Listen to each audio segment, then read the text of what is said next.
Bom dia. Bom dia. Glória a Deus. Amém.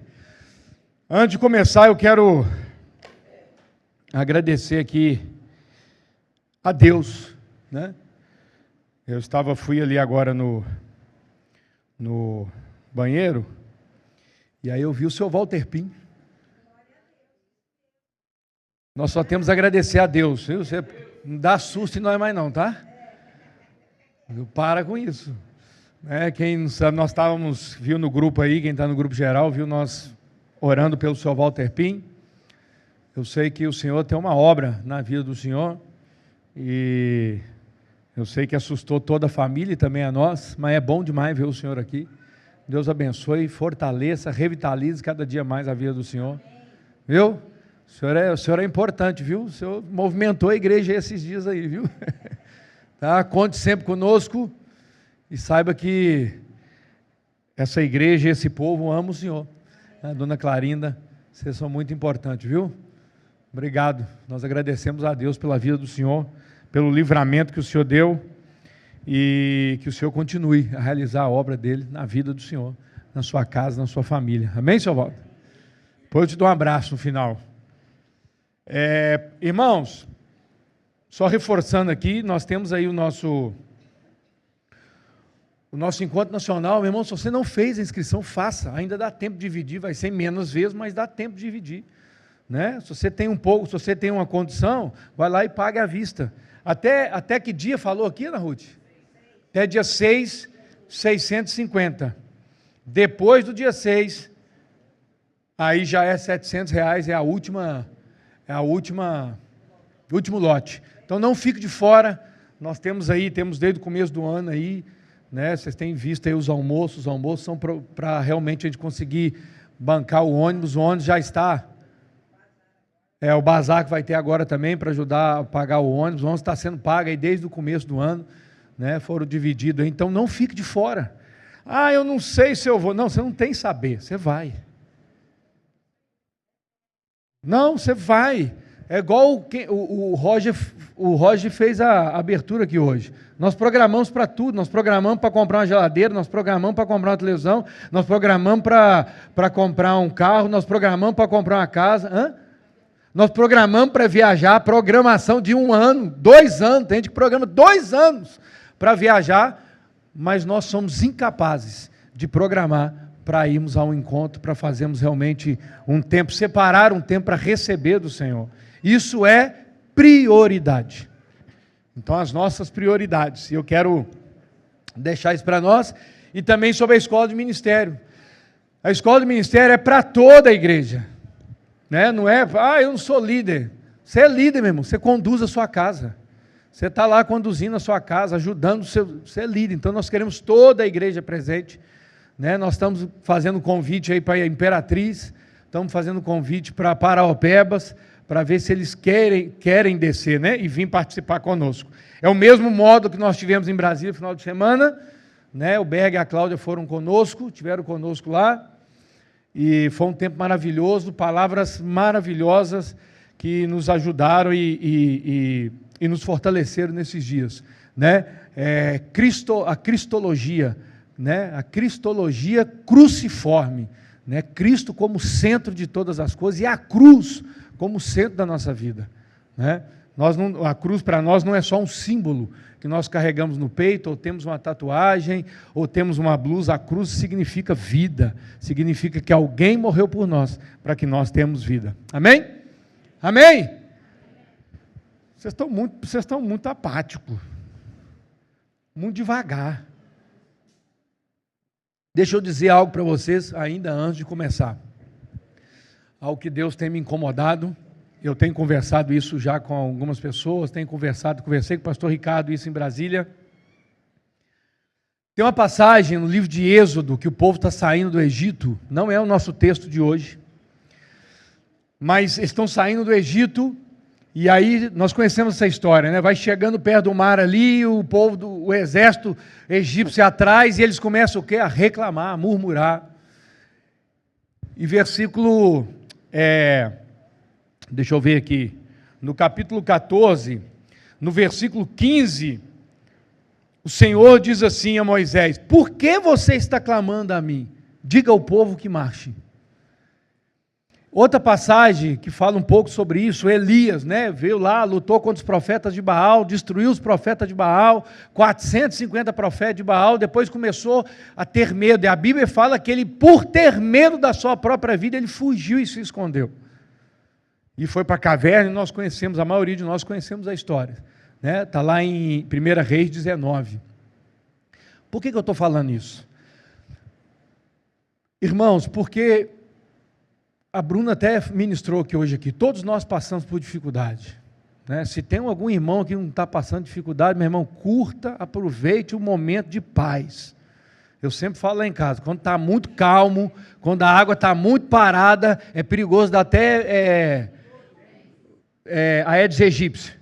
Dá lá o mosquito da dengue, lá, a larvinha. Vai dar a larvinha. É perigoso quando está muito parado. E nós, infelizmente, nós como cristãos, nós achamos que Cristo veio trazer paz para nós, para não ter dificuldade nenhuma. Mas Ele mesmo falou assim: eu não vim trazer paz, mas guerra. E nós precisamos entender que nós estamos numa batalha. E por que eu estou falando isso? Porque às vezes nós ficamos parados no meio das tribulações. E nós ficamos sofrendo no meio das dificuldades. E nós não temos força para prosseguir. E realmente tem momento que nós não temos força. Por isso nós vamos ao Senhor. O que eu estou dizendo é o seguinte: tem momento que é preciso marchar. Eu conversava com a Valdete um tempo atrás, contava uma situação que estava passando comigo dentro do meu coração, abri meu coração para ela, ela virou para mim e falou assim, eu vi que ela ficou muito preocupada. A Valdete, quem conhece ela mais pessoalmente, a Valdete não é tão séria assim não. Quem conhece ela mais pessoalmente assusta quando conhece ela assim, né? Não fala assim, né? Ô, Yaya, obrigado. Nós viajamos uma vez para Paraupebas, né? O Max, quando chegou, parou na porta de casa, virou para a Valdete e falou assim, prazer em conhecê-la. Quem conhece o Daniel, nosso filho, é fruto da Valdete, né? Então, e ela de repente ficou muito séria. E eu falei com ela assim, você está séria demais, agora eu já estou preocupado com o que eu falei com você. E ela virou para mim e falou assim, não, eu quero saber o que você vai fazer com tudo isso. Eu virei e falei assim, eu vou continuar a caminhar, porque nós não temos outra escolha a não ser caminhar e progredir. O Senhor é conosco, o Senhor vai na nossa frente. Então a palavra que eu quero trazer para nós, meu irmão, não pare no meio do caminho. Não pare diante das situações. Não pare, todo mundo está passando por dificuldade. Eu converso com várias pessoas. Mas o problema é que nós ficamos remoendo as nossas dores e feridas. Não! Levante, erga a cabeça. Adore ao Senhor, porque nós não adoramos não só quando nós estamos tudo bem, não. Nós adoramos ao Senhor, clamamos a Deus, pedimos intervenção divina, mas nós não paramos, não nos escondemos. Amém? Amém? Nós não podemos esconder, porque é isso que o inimigo quer, que nós paramos, ficamos, ó céu, ó dia, ó vida, não dou conta, não sei o que eu vou fazer, não sabe o que vai fazer? Busque ao Senhor, e Ele vai mostrar o que fazer. Reanime-se no Senhor. Não adianta você ir para o shopping, não adianta você ir para o jiu-jitsu, não adianta você andar de bicicleta, não adianta você jogar pickleball, não adianta você jogar videogame, não adianta você tentar distrair a sua mente, porque você só vai ser reanimado no Senhor. Só viver. Mas nós ficamos criando subterfúgio. Quando a gente tinha contém um grama, vivia cheio de mulher lá fazendo o quê? Não estou gastando dinheiro para ver se eu espareço. Talvez você não tenha esse problema, porque não tem dinheiro, então não tem como você esparecer. Tem como esparecer, irmão, não tem dinheiro. Amém, irmãos? Então não adianta, Elias ficou lá na caverna chorando, resmungando, e Deus virou para ele e falou assim, o que você está fazendo aí? Levanta, toma o caminho, vai fazer o que eu te mandei fazer. Vai fazer o que eu te mandei fazer. E o que o Senhor mandou você fazer? Não sei, então pergunta para ele. Não adianta perguntar para o pastor. Pergunta para Deus. Deus, o que o Senhor quer que eu faça? Eu estou aqui nessa terra para quê? Para ganhar dinheiro, ficar rico, ser influente, ter um nome? Esse não é o nosso papel aqui. Isso pode até vir a acontecer, né? Nós estávamos conversando com o pastor Aildo hoje cedo isso, né? Você pode ter muita posse, você pode ter tudo, isso, nada disso é errado e é pecado. Mas o que você vai fazer com tudo isso? Você tem tudo isso para quê? Para que você busca ficar milionário? Para quê? Para você ter só os seus belos prazeres? Deus não vai te dar. Porque há propósito, nós vivemos por propósito. Nós não vivemos diante das circunstâncias, nós vivemos por propósito. Propósito. Amém? Amém? Então levante a cabeça. É difícil? É. Tá tenebroso? Tá. Mas levante a cabeça e adore ao Senhor. 2 Crônicas ou 1 Crônicas, capítulo 20, quando o povo estava cercado, o exército inimigo em volta, Deus manda Josafá, vocês não vão guerrear, adore, adore, e eles adoraram. Quando subiu a montanha, olhou do outro lado, os inimigos estavam todos destruídos. Não tem a música do Cassiane? Enquanto nós adoramos, o Senhor vai abrindo, vai fazendo, vai acontecendo, e o Senhor vai realizando a nossa vida. Agora, precisamos ter propósito, amém? Abra sua Bíblia comigo em Êxodo capítulo 21. Nossa palavra hoje é servos por amor.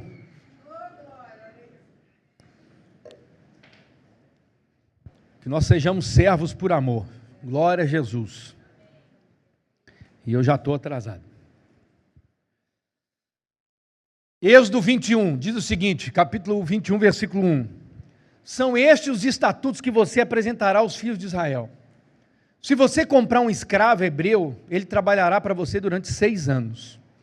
Mas no 7º ano será livre, de graça. Se chegou solteiro, irá embora sozinho. Se era homem casado, a mulher irá com ele. Se o dono lhe der uma mulher e ela der luz a filhos e filhas, a mulher e os seus filhos serão do dono do escravo, e ele irá embora sozinho. Porém, se o escravo expressamente disser, eu amo o meu dono, a minha mulher e os meus filhos, não quero ser livre. Então, o dono do escravo o levará aos juízes e fará chegar à porta, a ombreira da porta, e o seu dono furará a orelha dele com um furador, e ele será seu escravo para sempre.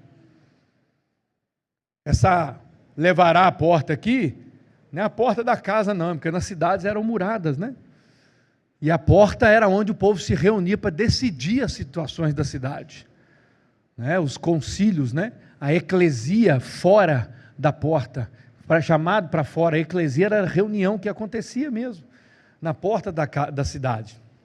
Pai, nós oramos ao Senhor, que a Tua palavra seja viva, poderosa, eficaz, alcance o nosso coração, ministra conosco de maneira profunda, desperta o nosso coração, e que nós possamos reconhecer o Senhor sobre todas as coisas, sobre tudo, sobre qualquer circunstância na nossa vida.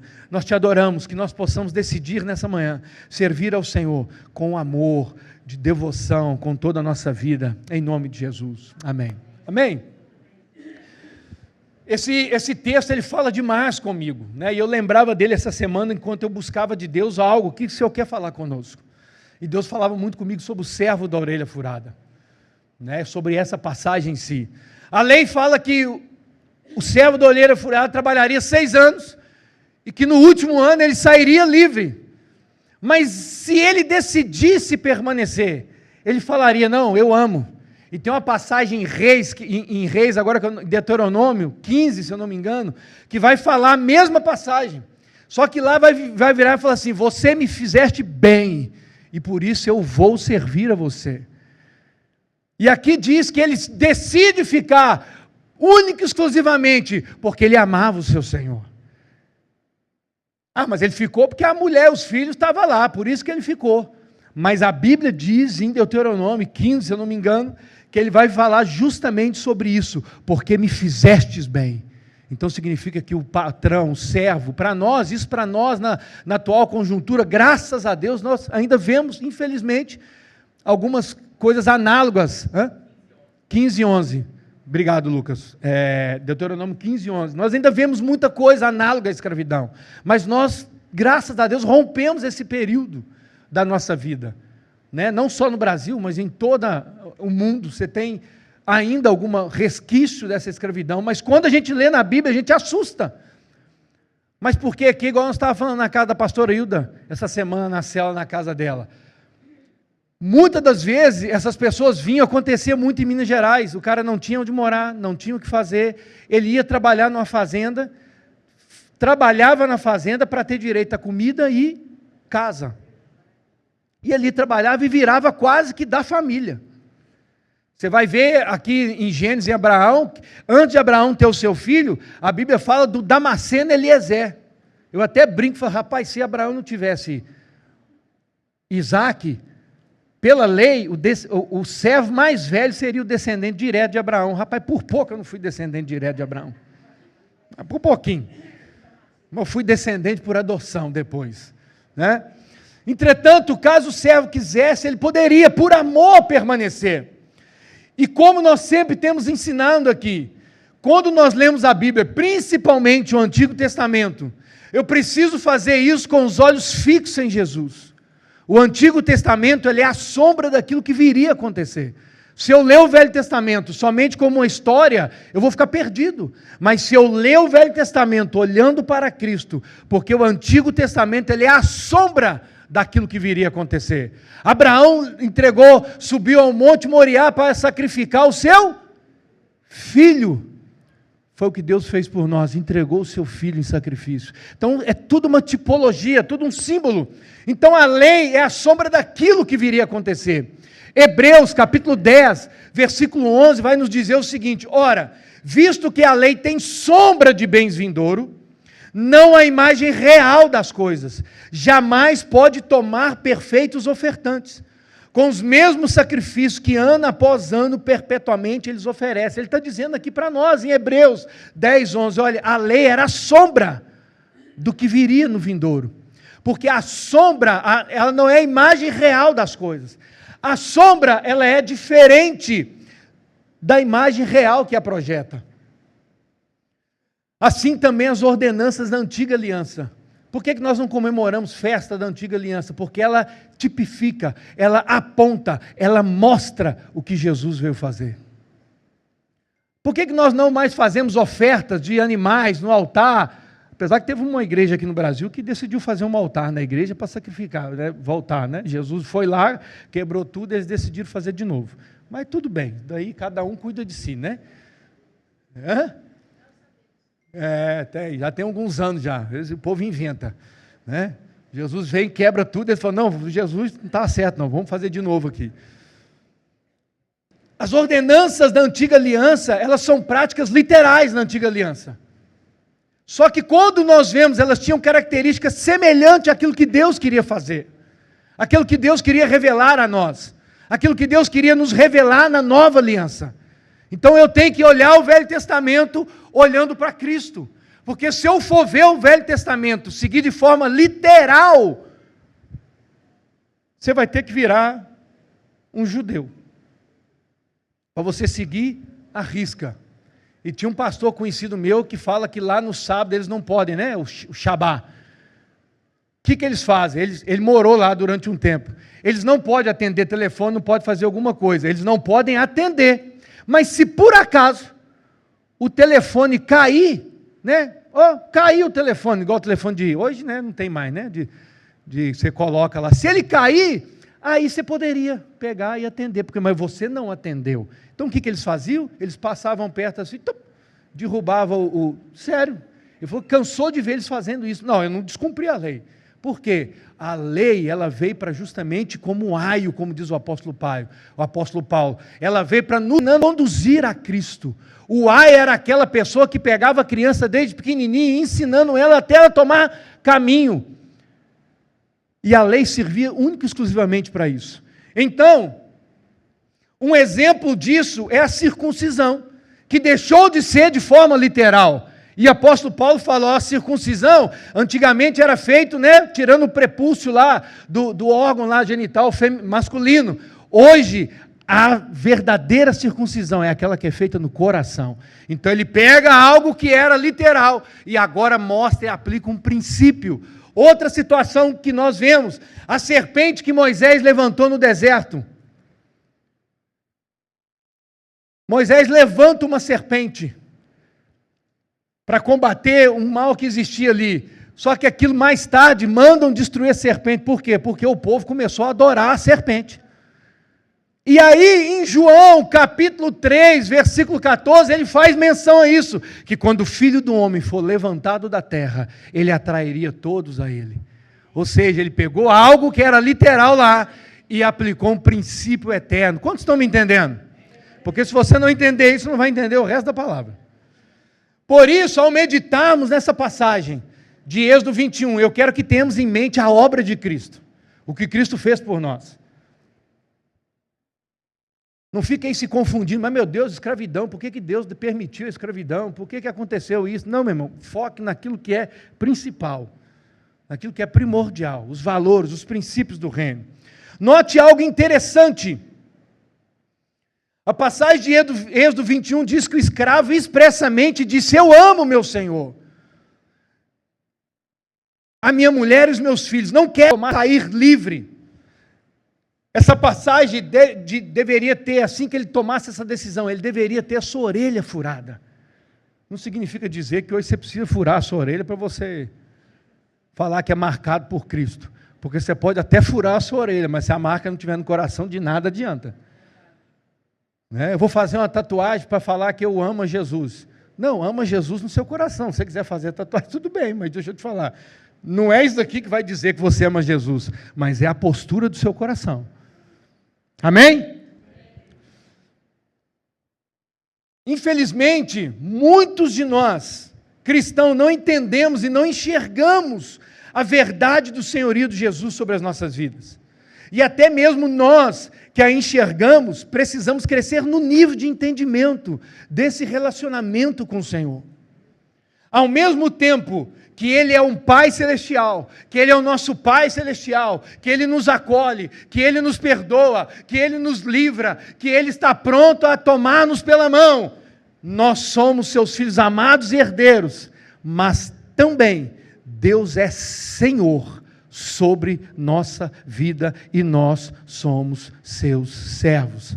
Quantos aqui aceitaram a Jesus como Senhor da sua vida? Se Ele é Senhor, Ele manda. Você não manda em mais nada. Um amigo meu, um irmão meu me dizia: você tem direito de não ter mais direito. Nós precisamos entender o que é ser servo. Servo não é aquele que fica aqui servindo, traz um cafezinho, tal. Isso é fazer o serviço. Mas o servo que a Bíblia diz, nós vamos ver, a palavra, ela está relacionada a escravo. Tem um dono. E Ele manda sobre a sua vida. Amém? A palavra servo significa escravo. Isso é exatamente o que somos como consequência da redenção que Deus fez em nossa vida. Nós éramos escravos do pecado. Nós estávamos amarrados, escravos ao pecado, a tudo que o pecado produz, escravo de Satanás. Por mais que você fale assim: não, eu não era escravo de Satanás.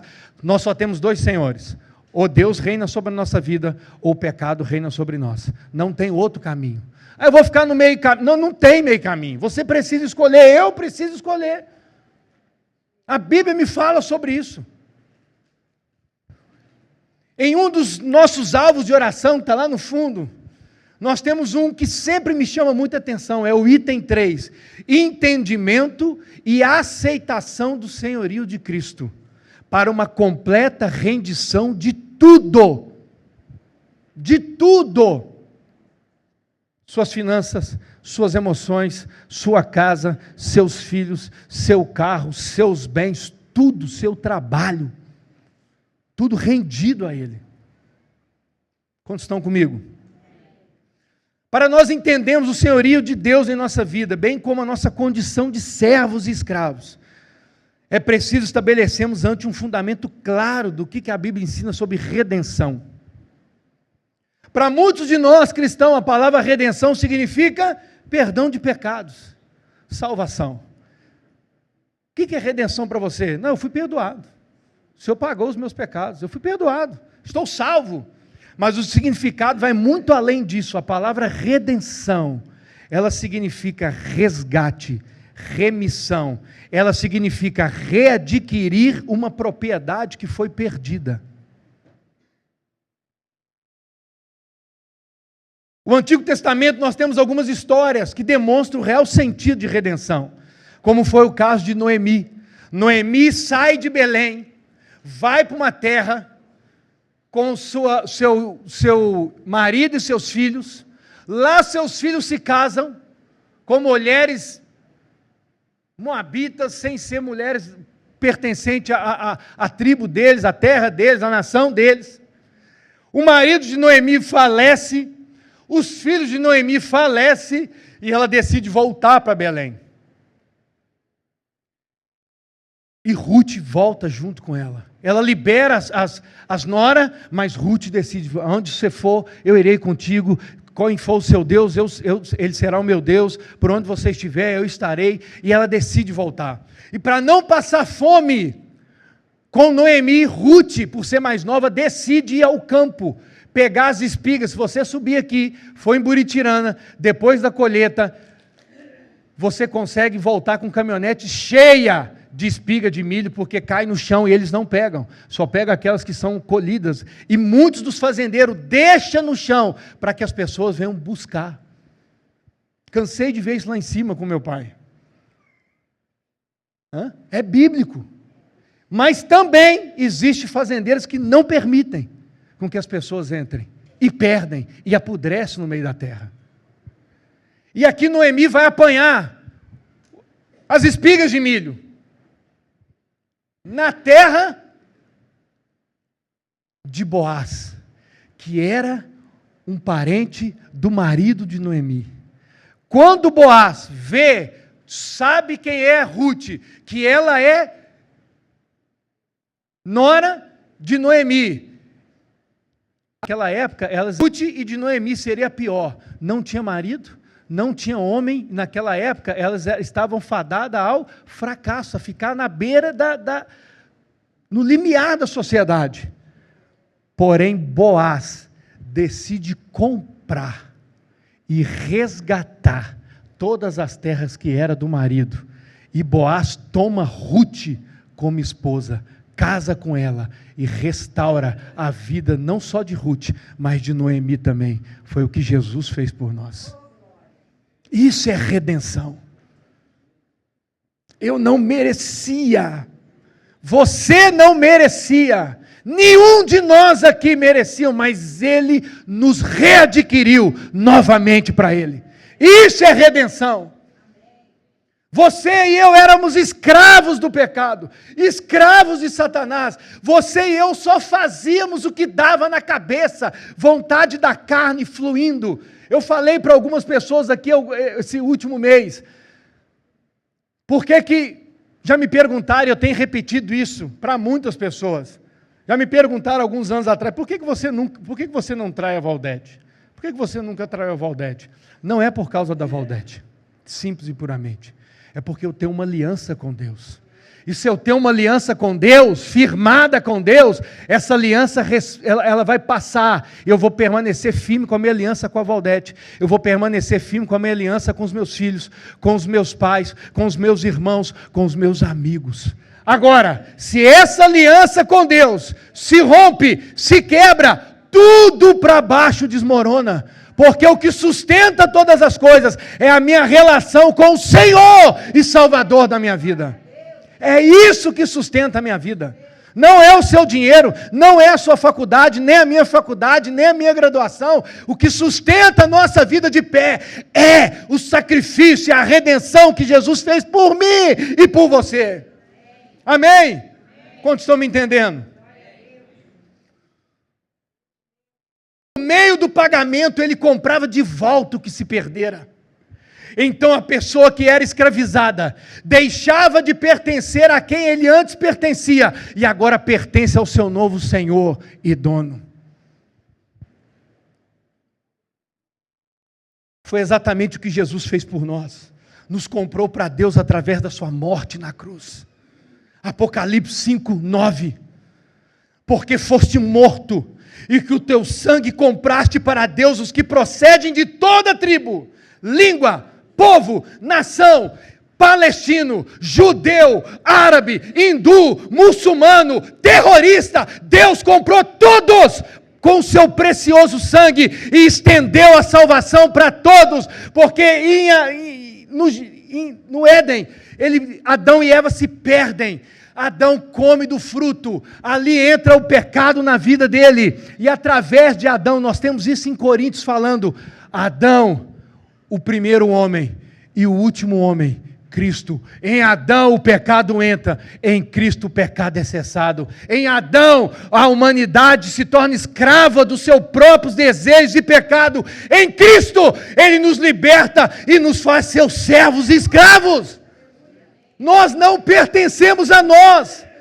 Você pode, como falou bem o Rogério aqui, fazer os seus planos, os seus projetos, mas submeta isso ao Senhor.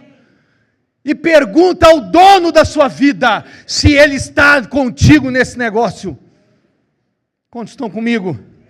Deus nos criou a sua imagem e semelhança, para que fôssemos propriedade dEle. Entretanto, com a queda do homem, nós nos tornamos escravos de Satanás, escravos do pecado. É ruim quando fala, né? Você é escravo de Satanás. Meu irmão, se você não pertence a Cristo, você está escravo de Satanás. Eu não tenho outra coisa para falar para você. Eu não posso passar a mão na sua cabeça. Eu não posso dizer para você, não, está tudo bem. Não está tudo bem. E não vai ficar nada bem. Como dizia o pastor Félix, né, que foi um dos fundadores da Convenção Batista aqui no Tocantins. Rapaz, você pode até viver sem ele.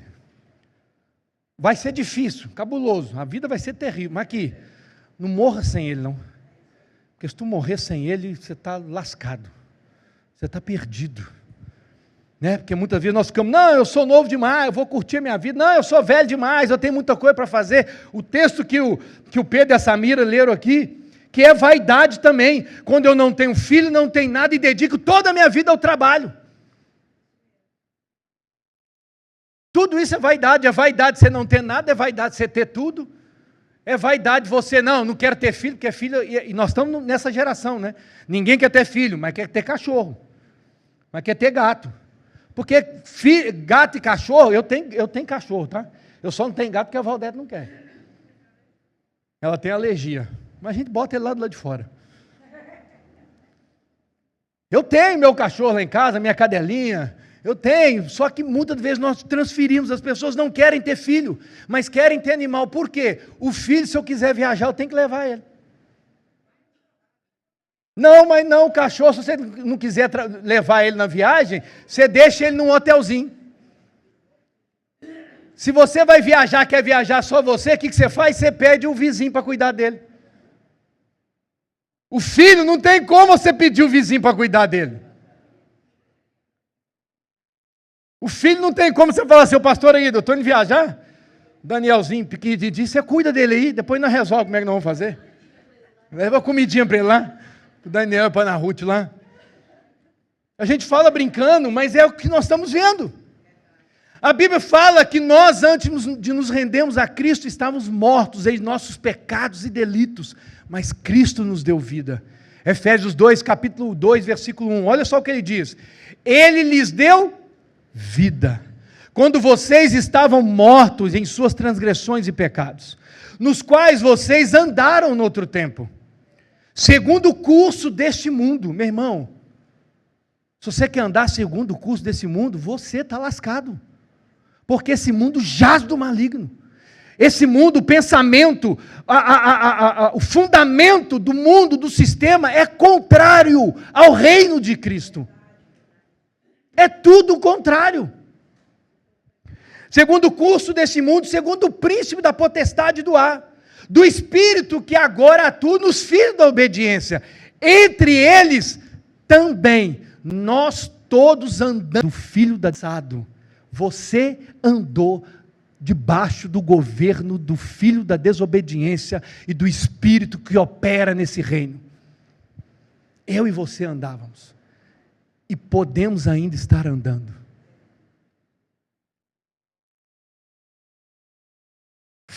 Entre eles também nós todos andamos no passado, segundo as inclinações da nossa carne, fazendo a vontade da carne e dos pensamentos, e éramos por natureza filho da ira, como também os demais. Mas Deus, sendo rico em misericórdia, por causa do grande amor com que nos amou, e estando nós mortos em nossas transgressões, nos deu vida juntamente com Cristo. Romanos 3:23, todos pecaram e separados estão da glória de Deus. Não acha que eu e você somos bonzinhos, não. Nós precisamos da graça, do amor, do poder de Deus sobre a nossa vida. Nós precisamos submeter a nossa vida ao senhorio dEle. Todos nós já nascemos com a semente do pecado dentro de nós. E mesmo que você tenha nascido num lar cristão, mesmo que toda a sua família sirva a Deus, você precisará ter e se render ao senhorio de Cristo sobre a sua vida. Você precisará ter um encontro com Jesus. Eu dizia e digo para os meus filhos todos os dias: vocês precisam conhecer Jesus. Você não conhece Jesus. Como assim, pai? Não conhece. Se você conhecesse, vocês não viviam da forma que vocês vivem. Mas nós queremos passar a mão. Não é porque eles nasceram. Eu vi a Ana Paula falar esses dias, né? Ana Paula Valadão, não sei se esses dias, eu vi esses dias na internet. Eu fui numa igreja aí e falei assim: filho de pastor não é pastorzinho. Quando eu acabei de descer, o pastor virou para mim e falou: pastor, aí você estraga tudo. Eu prego a vida inteira dizendo que meus filhos são pastorzinhos. Eu falei: pois o senhor está errado. Você me desculpa, pastor. Não era o que eu queria fazer, mas é como a Bíblia me ensina. Meus filhos não são pastores, não são pastorzinho, não, você tem que, não. Eles vão servir a Cristo como senhorio, mas eles precisam ter a experiência deles com o Senhor. Eles precisam ter a experiência dele. Infelizmente, todos nós estávamos debaixo da escravidão do pecado, e Cristo fez por nós na cruz, foi pagar a nossa dívida. E ao fazê-lo, garantiu a nossa libertação das mãos de Satanás. Colossenses 1,13, e ele nos libertou do poder das trevas e nos transportou para o reino do Filho do seu amado, em quem temos a redenção, a remissão dos pecados. Após a queda de Adão e Eva, toda a humanidade está debaixo da escravidão de Satanás. Todos nós. Não é garantia eu vir e voltar de igreja. Não é. Nós vemos porque nós decidimos servi-lo por amor. Se você está aqui hoje, porque você ama a Cristo. Você pode estar lutando no seu interior com as lutas internas, com as tentações, mas se você está aqui, é porque você ama o Senhor. E se você veio para cá, porque o ambiente é legal, é gostoso, a galera é gente boa, saiba que você está sendo enlaçado. Jesus está te conquistando. E quando você menos perceber, toda a sua vida, todos os seus desejos serão para Ele. Então quer dizer que eu estou sendo? Está sendo. Jesus está pegando você direitinho. E numa dessas esquinas da vida, Ele vai te pegar de jeito. E que seja o mais rápido possível. Porque Ele está voltando. Amém? Amém? O texto de Colossenses fala que Paulo usa a expressão resgatou, libertou do império das trevas. Fala que nos tirou do reino das trevas e que nós somos levados para o reino do Filho do seu amor. Em seguida, ele vai falar para nós que o quê? Que em Cristo Jesus nós temos a redenção. A redenção foi o ato de compra, o pagamento de dívida que era contra mim e contra você. Existe um escrito de dívida que era contra mim e contra a sua vida. Colossenses capítulo 2, versículo 14. Diz o seguinte: e quando vocês estavam mortos nos seus pecados e na incircuncisão da carne, Ele lhes deu vida juntamente com Cristo, perdoando todos os seus pecados, cancelando o escrito de dívida que era contra nós e que constava de ordenanças, o qual nós era prejudicial, removeu inteiramente, cravando na cruz, despojando os principados e potestades publicamente, os expôs ao desprezo, triunfando sobre eles em juízo. Alguém já falou aqui um dia, versículo 14, essa palavra que diz aqui para nós, aqui em Colossenses, versículo 14, capítulo 12, versículo 14, cancelando o escrito de dívida que era contra nós. Alguém disse aqui uma vez, não vou lembrar quem, que é a palavra tetelestai. Está pago, está consumado. Quem aqui conhece nota promissória? Os mais novos não vão conhecer. Que é isso? Que é isso não, né, Dani?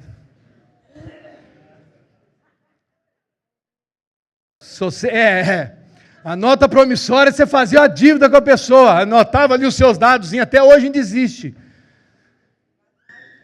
E vale mais do que cheque, viu? Só que ela tem que ser muito bem preenchida, porque senão também ela não vale nada.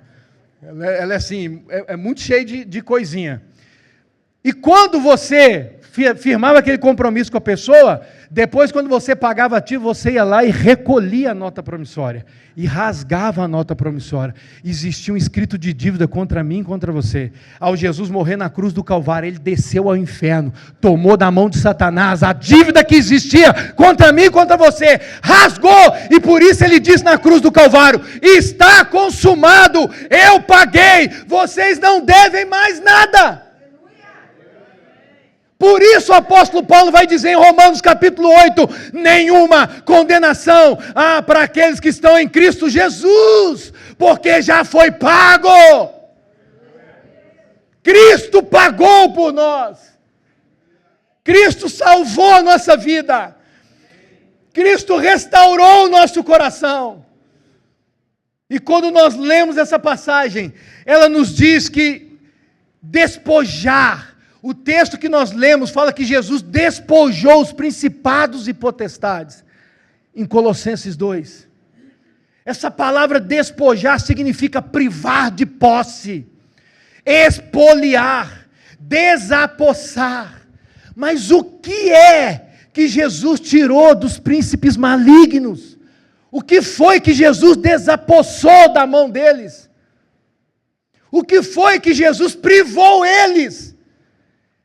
O que eles possuíam que pudesse tanto interessar a eles? O senhorio sobre a nossa vida. Por isso o apóstolo Paulo vai falar constantemente: vocês não são mais escravos do pecado, vocês são servos de justiça. Vocês não pertencem mais ao pecado, vocês pertencem ao Senhor. Vocês não pertencem mais, vocês não devem viver mais debaixo da lei, porque Cristo salvou e resgatou a vida de vocês. Romanos capítulo 6, versículo 15. Já que Cristo nos resgatou, já que Cristo me tirou do império das trevas e me trouxe para o reino, para o seu reino, então eu posso viver de qualquer maneira, porque ele já me tirou de lá, Ele já me resgatou de lá, Ele me ama, Ele me acolhe, Ele me perdoa, Ele me dá a chance, então eu posso viver como eu bem entender e como eu bem quiser. Amém? Não amém. Apóstolo Paulo responde para nós isso em Romanos 6, versículo 15. E então, havemos de pecar porque não estamos mais debaixo da lei e sim da graça? Quantas vezes eu escuto isso? Mas Cristo me perdoa, pastor. Vão ficar igual Sansão? Né, André? Foi o André que pegou aqui ou foi o Max? Hã? Vai ficar igual Sansão? Sabia que estava errado, ia lá e fazia, o Espírito Santo vinha e avisava: cai fora que o exército inimigo está chegando. Ele saía. Ele ia para lá de novo. O Espírito Santo, sai fora porque o exército vai te pegar. Até que um dia, o Espírito não avisou mais. E aí ele cortaram o cabelo dele. Ele foi preso, teve os seus olhos furados e foi morto.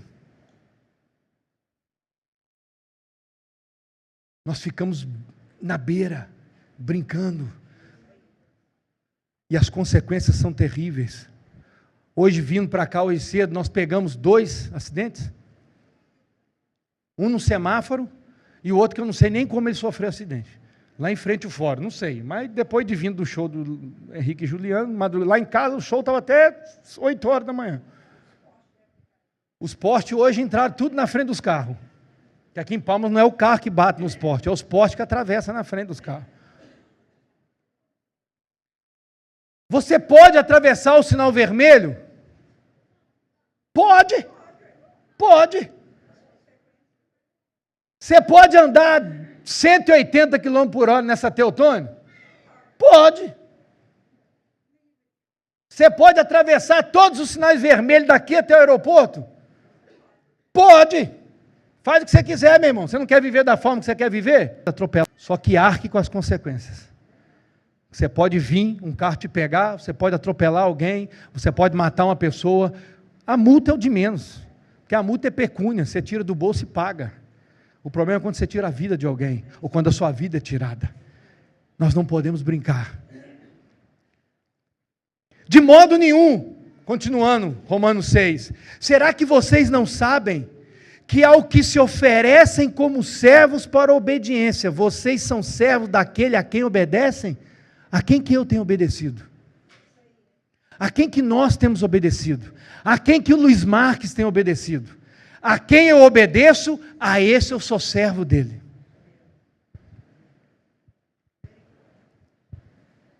Seja do pecado que leva à morte, ou da obediência que conduz para a vida.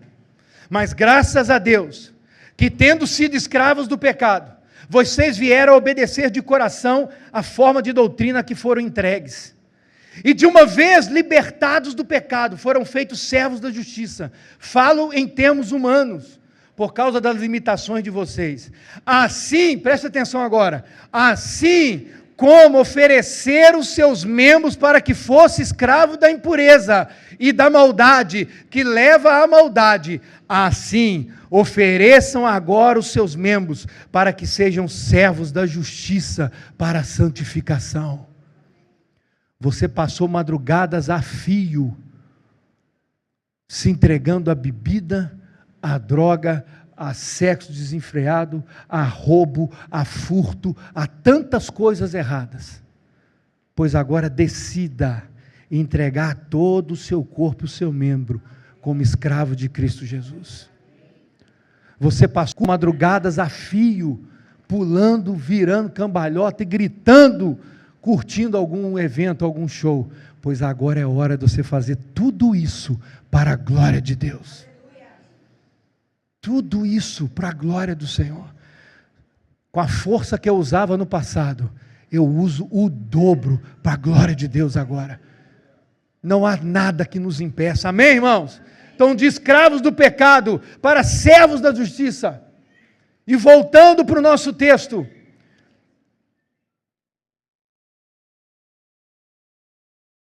quando nós entendemos o que realmente significa redenção, ser redimido, fica bem mais fácil compreender a nossa posição de servo.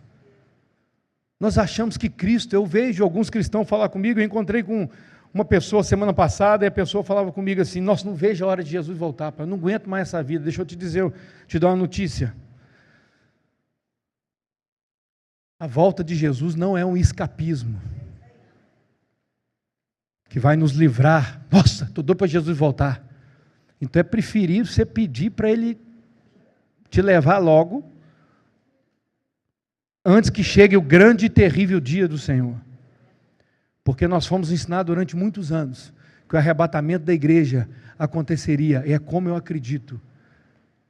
Nós acreditávamos que o arrebatamento da igreja aconteceria antes de que tudo acontecesse sobre essa terra, pois eu acredito que nós vamos passar por tudo isso. Porque lá em Apocalipse pergunta assim: quem são estes que estão com vestes brancas? Estão vindo da grande tribulação. Então, meu irmão, não enxergue Cristo como escapismo. Estou endividado a Cristo. Não, conserta as suas finanças. Amanhã à noite tem curso de finanças. Royal. O Max me fez umas perguntas lá, rapaz, eu vou falar.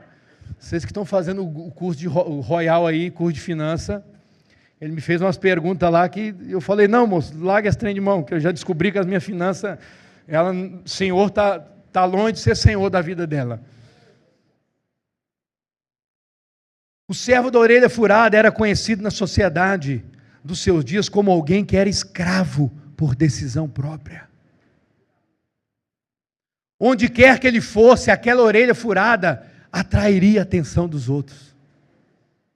Hoje nós não precisamos mais furar a nossa orelha para dizer que pertencemos ao Senhor Jesus, mas as nossas ações externas e internas revelam quem é o Kyrios da nossa vida. Palavra grega, Kyrios, que significa Senhor, dono, amo da nossa vida.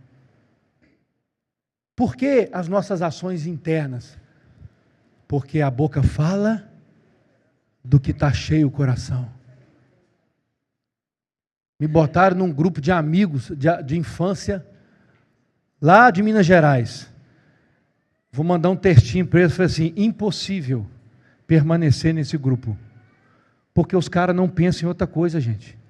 De duas, uma, desculpa a expressão, nós temos muitas crianças, mas a maioria de nós são velhos, ou são cavalo inteiro, animal inteiro, porque só pensa em pornografia. Eu fico encabulado. 40, se fosse um menino, um adolescente, mas menino de 40, homem de 50 anos, pelo amor de Deus, vou mandar um textinho para eles, eu nem abro mais o que eles mandam, porque não tem como abrir, é impossível. Quando nós lemos em Êxodo, fala que ele se decidiu servir por amor. Todos fomos libertos por Cristo da escravidão, mas nós podemos assumir voluntariamente a posição de servir a Cristo por amor.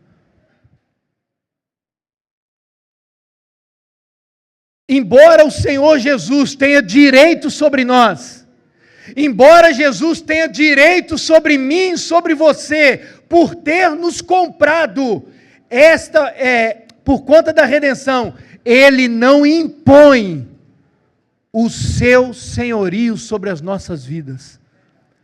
Tem muitos de nós cristãos que ficamos a vida inteira dentro da igreja, 20, 30 anos, 10 anos, 40 anos, e não submetemos a vida ao senhorio de Cristo. Deixa eu te falar, a minha vida e a sua vida não pertencem a nós. Nós trabalhamos, corremos atrás, batalhamos para alcançar, para ter o nosso sustento, para dar uma condição melhor para a nossa família, para poder viajar, para poder ter um carro melhor. Nada disso é errado, irmão. Mas deixa eu te falar, quem é o Senhor da minha vida e da sua vida?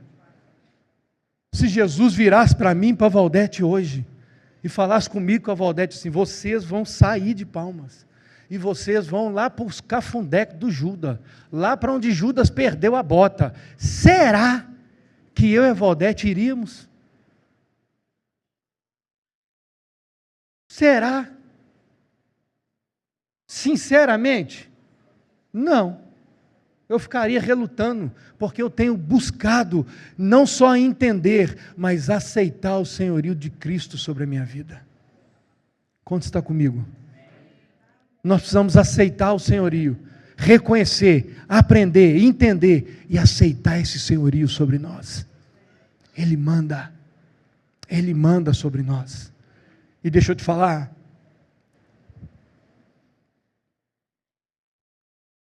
eu estou cansado de tentar guiar a minha vida.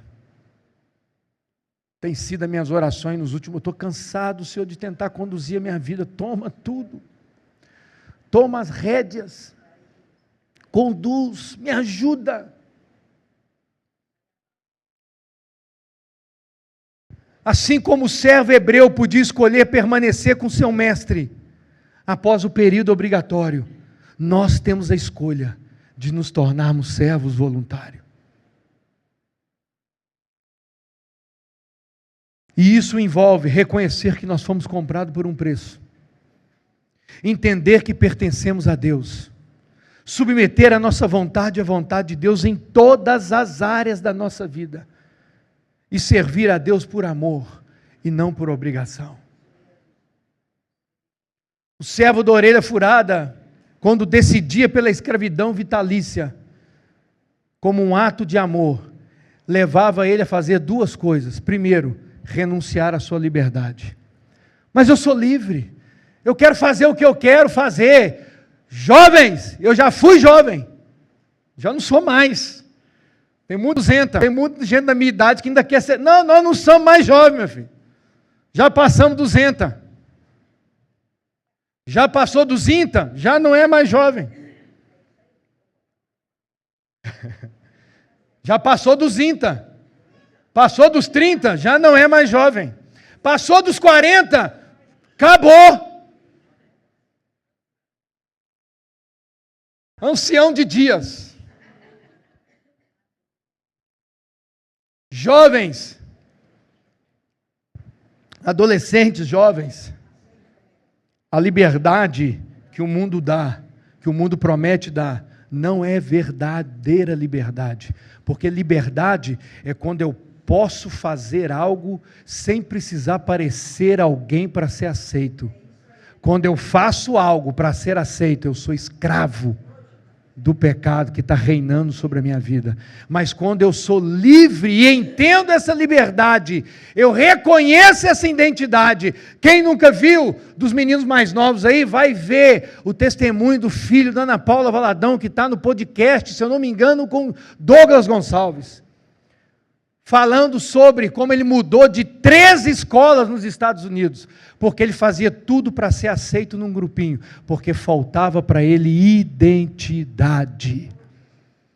Pais, não desanimem, imprima a identidade sobre a vida do seu filho, ele pertence ao Senhor, não permita com que ele faça o que denateia, o que queira fazer, porque nós somos responsáveis, porque quando Jesus voltar, ele vai perguntar para mim e para Valdete, o que vocês fizeram com Daniel e com Ana Ruth? Ah, Senhor, eu tentei, e não teve jeito. Não, eu falo com Daniel e com Ana Ruth, vocês vão casar, e eu vou estar em volta de vocês, no pé de vocês, porque é minha responsabilidade instruir, conduzir, direcionar e manter no caminho, assentado ao caminho, inculcando a palavra. Jó fez isso. Os filhos ficavam na bagaceira, na baderna, ele esperava as festas acabar, oferecia sacrifício aos seus filhos, para purificar os seus filhos dos seus pecados. Isso me indignava. Mas que homem frouxo, rapaz. Até quando Deus falou comigo, esse é o seu papel como pai. Enquanto vida existir em mim, eu vou lutar pela vida dos meus filhos e pela minha casa. Eu não entrego para Satanás aquilo que Deus me deu. Amém? Não entregue, não largue, não solte, porque é mais fácil eu virar e falar assim, quer saber, não quer, se vira para lá. Não! Eu dobro o meu joelho, eu clamo ao Senhor, até que o céu venha sobre a minha casa e restaure a minha família. Eu não posso, nós somos passivos demais, irmão. Se um bandido entrar na minha casa, ele vai ter que ser homem para passar por cima de mim, porque eu defendo a minha família com unhas e dentes. Não tenho arma, luto jiu-jitsu, não é para isso. Mas meu irmão, vai ter que ser homem. Eu posso apanhar igual o condenado, mas eu vou lutar até a última gota, porque o que Deus me deu, Ele me deu para que eu possa cuidar. Amém? Que o Senhor nos ajude, que o Senhor nos dê graça. E o chamado para nós hoje é um chamado, servo por amor, servo da orelha furada. Jesus morreu por você. Se você quer ser somente salvo, eu quero só ir para o céu. Crê no Senhor Jesus como Senhor e Salvador da sua vida. Mas a Bíblia fala como Senhor. Romanos capítulo 10. Aquele que confessar a Jesus com a boca, aquele que confessar o Senhor Jesus com a boca, e em seu coração crer, será salvo. Confessar a Jesus como Senhor, Senhor, o Kyrios, o que reina, aquele que não foi criado. Cristo nos chama todos os dias a tomarmos a decisão de servi-lo por amor. Eu já pensei em desistir várias vezes de ministério, eu já pensei em chutar o pau da barraca, eu já pensei em largar tudo, menos a minha relação com Jesus. Não quero mais estar à frente de nada, não quero ser líder de nada, não quero conduzir nada. Mas você não te manda, Luiz Marques. Você não se manda. Você não se manda. Você não se manda.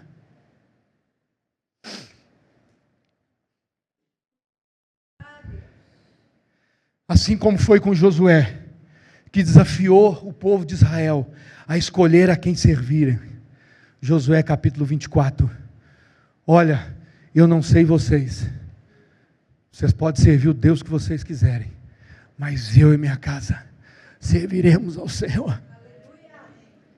Eu não abro mão disso, eu não quero que os meus filhos tenham riqueza, fortuna nessa terra. Eu quero que eles amem ao Senhor. Não é não, doutor? Que a Ana Ruth termina a sua faculdade de medicina, que a gente paga com muito custo, não é não, doutor? Ainda que o Daniel termine a faculdade dele. Mas se eles não forem para viver intensamente para Jesus, nada disso tem valor. Seja instrumento de Deus na vida das pessoas. Se você é um advogado, se você é um profissional liberal, se você, seja qual área de atuação sua, meu irmão, faça para a glória de Deus. Glorifique o nome do Senhor. Nós somos bons para treinar os nossos filhos para serem bons para o mercado de trabalho. Botamos nas melhores escolas. Eu não sou contra isso não, gente, pelo amor de Deus. Mas, como diz o Rogério, nada disso vai adiantar se eles não servirem a Cristo por amor. Porque eu tenho certeza que se os nossos filhos encontrarem com Jesus, eles podem não ter nada financeiramente, mas eles estão suficientemente satisfeitos em Cristo Jesus, porque a identidade deles está firmada. Somos desafiados hoje a fazer uma escolha consciente. Somos dono, o pessoal do louvor pode vir, Senhor. Nossa própria vida, ou nos submeteremos totalmente ao Senhor? Serviremos a Deus apenas quando for conveniente, ou nos entregaremos completamente a Ele? Faremos de Deus nossa primeira prioridade, ou colocaremos depois da família e trabalho? Eu escutei algo na escola de ministério esses dias.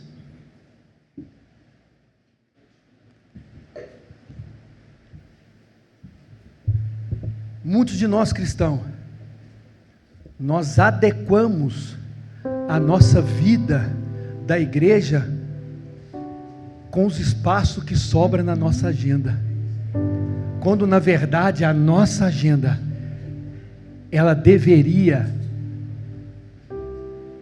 adequar a agenda da vida da igreja. Não estou afim, meus irmãos. Se teu filho levantar para amanhã, Daniel está ali, ele pode dar testemunho, Ana Ruth, meus filhos, coitados, eles penam comigo, são meus testemunhos. Se o teu filho levantar pela manhã, já aconteceu algumas vezes, o pai, hoje eu não estou afim de ir para a igreja. Deixa eu te falar um negócio, meu filho, você não tem vontade, levanta, toma o seu banho, vista a sua roupa e vamos para a igreja. Mas eu não quero forçar o meu filho para a igreja. Se você não ensinar, se você não forçá-lo, você vai colher as consequências mais tarde. Forçar no sentido, porque nós como pai, a responsabilidade nossa é dar a direção. Se eu permito com que o meu filho decida o que ele quer fazer, a hora que ele quer fazer, quando você tentar puxar as rédeas, já não há mais tempo. Então quer dizer que eu perdi?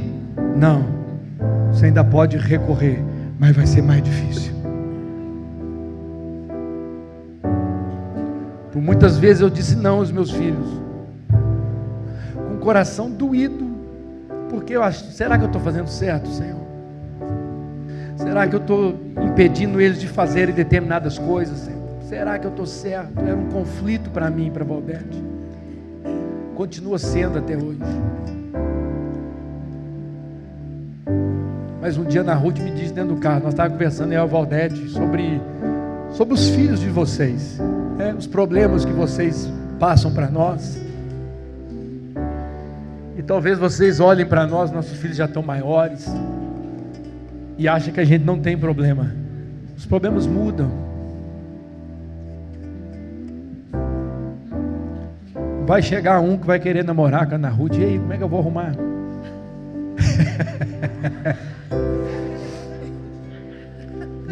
Vai ser mesmo não, porque eu estou orando para que chegue um cabo homem de verdade, que ama o Senhor, porque se chegar com meio frouxo, não vai dar certo, não vai.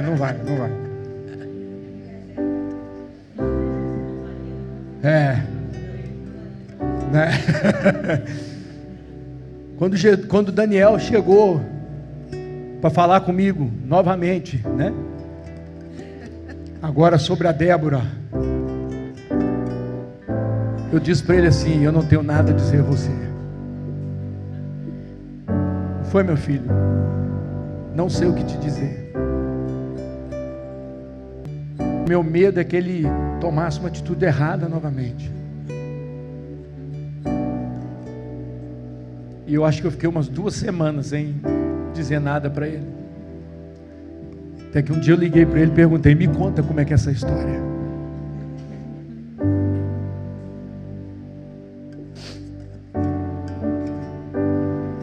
Decidimos hoje servir ao Senhor. Decidimos hoje por inteiro dedicar a nossa vida ao Senhor. Fique de pé no seu lugar. Se você está aqui com a sua família, decida hoje servir ao Senhor. E eu quero que você saia assim do seu lugar, que você venha aqui à frente e decida: Senhor, eu quero servir ao Senhor. Eu quero com a minha casa, com a minha família, com todo o meu ser, servir ao Senhor.